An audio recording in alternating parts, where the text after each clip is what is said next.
Sucesos de las Islas Filipinas, a first-hand account of the early Spanish colonial venture into Asia. It was published in Mexico in 1609 as an account of the history of the Spanish colony in the Philippines during the 16th century. It was written by Antonio de Morga, an official of the colonial bureaucracy in Manila. Morga's work is based on personal experiences, observation and research documentation from eyewitnesses of the events described. It is the first history of the Spanish Philippines to be written by a layman, as opposed to the religious chroniclers. Antonio de Morga Sanchez Garay was born in Isabel. He graduated from the University of Salamanca in 1574 and in 1578 received a doctorate in canon law. He taught briefly in Osuna and then returned to Salamanca to study civil law. In 1580 he joined the government service as a lawyer. Among other positions in Spain, he held that of Auditor General of the Galleys. In 1582 he was serving as mayor of Baracaldo in Vizcaya when he first married to Juana de Briviesca de Anotations. In August 1593 he was notified that he had been selected as lieutenant to the Governor General of the Philippines. Jose Rizal's uncle, Jose Alberto, told him about the Sucesos de las Islas Filipinas. Jose de Quintos Alonso Riolando was schooled in Calcutta, India. As Jose Rizal's paternal uncle, he was the young hero's inspiration in sketching, painting and sculpture.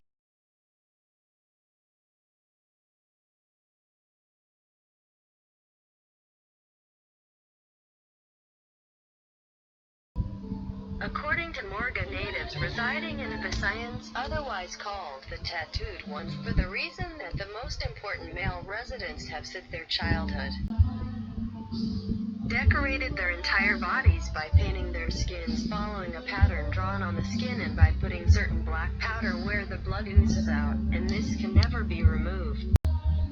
According to Rizal, drawing on the skin what has to be tattooed, as it will be seen further. The Visayans use the same method which the Japanese use today.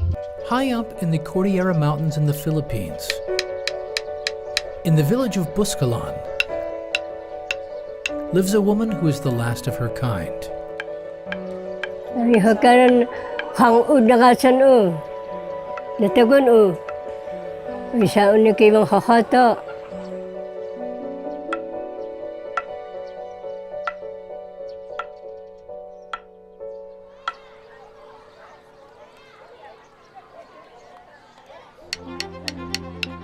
Mambabatok is the name given to the traditional tattoo artists of the Kalinga ethnic group. The artists are masters of their 1,000-year-old trade, originally giving tattoos to warriors who won in battle.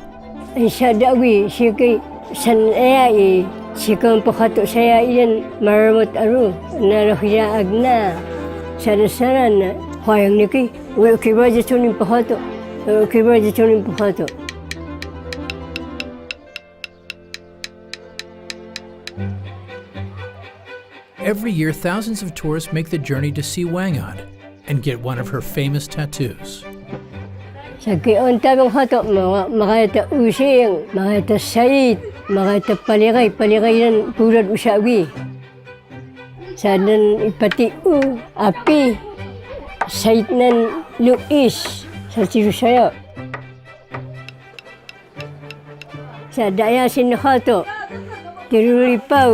Kiri kayaman, idaratan, ijab, ng kalasina. Artin balasang. Aron siya tamang hohoto paaba. Iba ko karubaan, ay nungama ukali. Wangad is now the last Mambabatok, but she's teaching her grandniece to carry on the family tradition. No, sa kihato na, siya ka ingka-ingkara.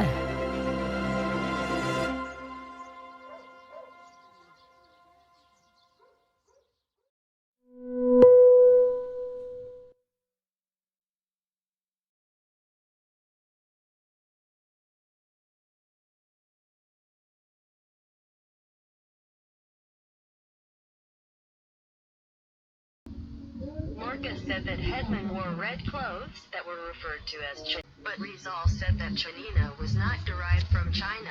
It may be from the word Tanina, which means dyed in Tagalog.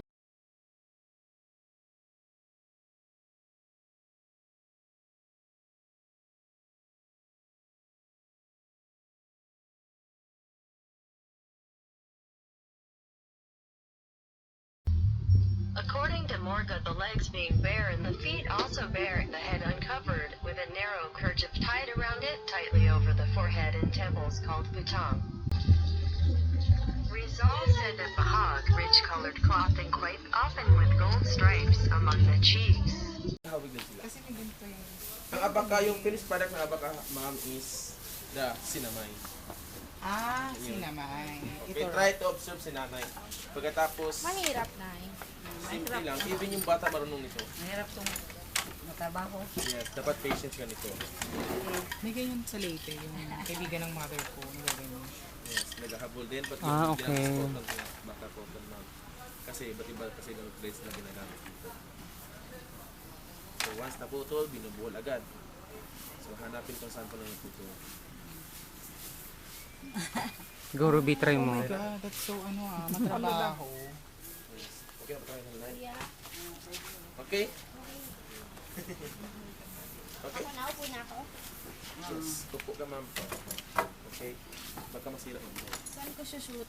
Dito na. Wow. Naasar ako. I'm just looking para enjoy yung tour natin. Ano to? Okay, first step is, may kasi meron pang binudugtong si ma'am.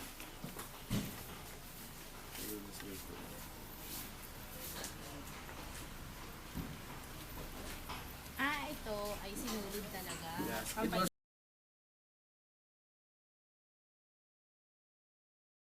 To Morga, like wise clothes is made of fiber of banana leaves, the cloth is known as medrinyok. Rizal said that Morga refers to the siname and abaca textile made of fiber. The abaca is obtained from the trunk and not from the leaves. Ang abaka o mas kilala sa buong mundo bilang Manila hemp, ang isa sa mga pangunahing commercial crop sa Pilipinas. Isa itong palumpong o shrub na kahawig ng saging. Karaniwang tumutubo ang abaka na may taas na 20 talampakan o 6 na metro. Madalas gamitin ang fiber ng abaka sa paggawa ng sinulid, lubid at mga kasuotan dahil na rin sa angking tibay nito. Ang Pilipinas ang nangungunang producer ng abaka sa mundo kung saan humigit kumulang 70,000 magsasaka ang nagtatanim at umaani ng abaka. Isa ang antike sa may pinakamalawak na taniman at plantasyon ng abaka sa Pilipinas. Mapapakinabangan ang abaka sa loob ng 18 buwan matapos ang unang tanim dito. Pagkatapos nito ay pwede na ulit anihin, makalipas ang 3 hanggang 8 buwan. Pinuputol ang pinakapuno ng abaka at hinahayaang maiwan ang ugat sa lupa. Saka tumutubo ang bagong halaman mula sa lumang ugat. Pagkatapos putulin at makuha ang mga stalk ng abaka ay saka naman papasok ang proseso ng tuksing o ang pagbabalat sa stalk gamit ang isang kutsilyo. Kadalasang ginagawa ang tuksing sa mismong taniman ng abaka. Makaraang matalupa na abaka stalk, dito na sinisimulan ang extracting o ang mismong pagkuha ng hibla o fiber. Tinatawag din itong paggigi sa mga komunidad ng antike. Gumagamit ang abaka farmers sa mga kagamitang gawa sa kahoy na may espesyal na blade. Sa pamamagitan nito ay na-extract nila ang dalawang klase ng fiber. Ang tinatawag na first class o yung ginagamit sa paggawa ng kasuotan at bag. At ang third class na siya namang ginagamit sa paggawa ng lubid o tali sa mga barko. Makaraang ma-extract ang fiber saka naman ito sumasa ilalim sa drying o ang pagsasampay at pagpapatuyo ng abaka sa ilalim ng sikat ng araw. Inaabot ang pagpapatuyo ng isang araw kapag maganda ang panahon. Kapag tuyo na ang abaka fiber, saka naman ito iipunin at pagkukumpulin o ang tinatawag na bundling. Kadalasan kasing nasa kabundukan ang taniman ng abaka, kaya mano-mano itong binubuhat pababa ng bundok. Sa komunidad ng mga magsasaka, kadalasang iniipon ang nakuhang abaka fiber. Dito na rin ito kinukuhanan ng timbang at inaangkat ng mga mamimili. Sunod na dinadala ang abaka fiber sa mga individual para sa knotting o ang pagtatali at pagbubuhol ng mga hibla nito. Pinaghihiwalay ng mga knotter ang bawat hibla at pinagdudugtong-dugtong. Makaraang makabuo ng mahabang hibla ng mga abaka, saka na ito kinukuha ng mga maglalala gamit ang loom upang makahabi ng tela ng abaka. Gayon din ang mga twiners upang makabuo ng mga lubid o pangdekorasyon.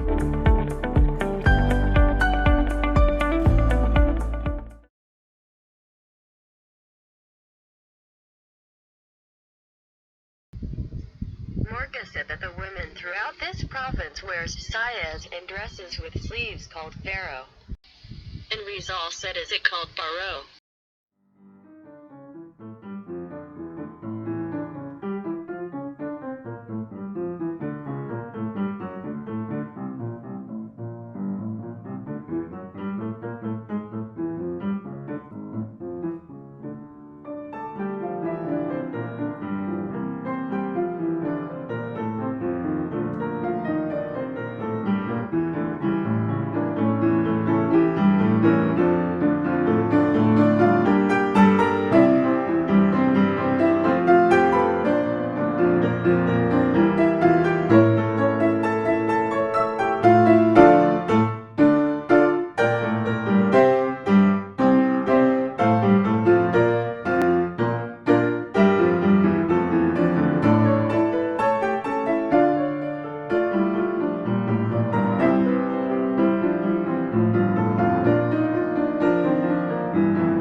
They don't use undershirts or drawers but long G-strings with many folds with which they cover the middle parts when they remove their garments. They have long black hair wound around the head, wear multicolored blankets or sheets around the waist falling down their legs, and dresses of the same material, without any collar.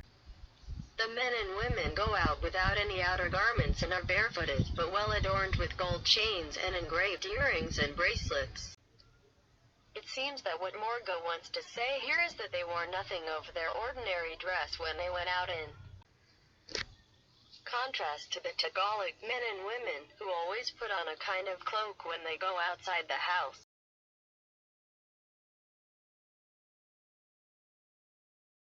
Morga claimed that Visayan Islands, the land of tattooed people, rather wore nothing over their ordinary dress when they went out in contrast to the Tagalog men and women, who always put on a kind of cloak when they go outside the house. Rizal said that they wear large earrings of gold and ivory, also bracelets of the same material on their arms, a kerchief around their head making a hollow in the manner of a turban, and are woven with golden strips with graceful knots, vaquero shirts with tight sleeves without collar, falling down to the middle of the thighs, closed in front and made of colored hemp or silk fabric. They don't use undershirts but long G-strings with many folds with which they cover middle parts when they remove their garments. The women are good-looking, neat and walk gracefully. They have long black hair wound around their head, wear multicolored blankets or sheets around the waist falling down their legs, and dresses of the same material, without any outer garments, and are barefooted, but well adorned with gold chains and engraved earrings and bracelets.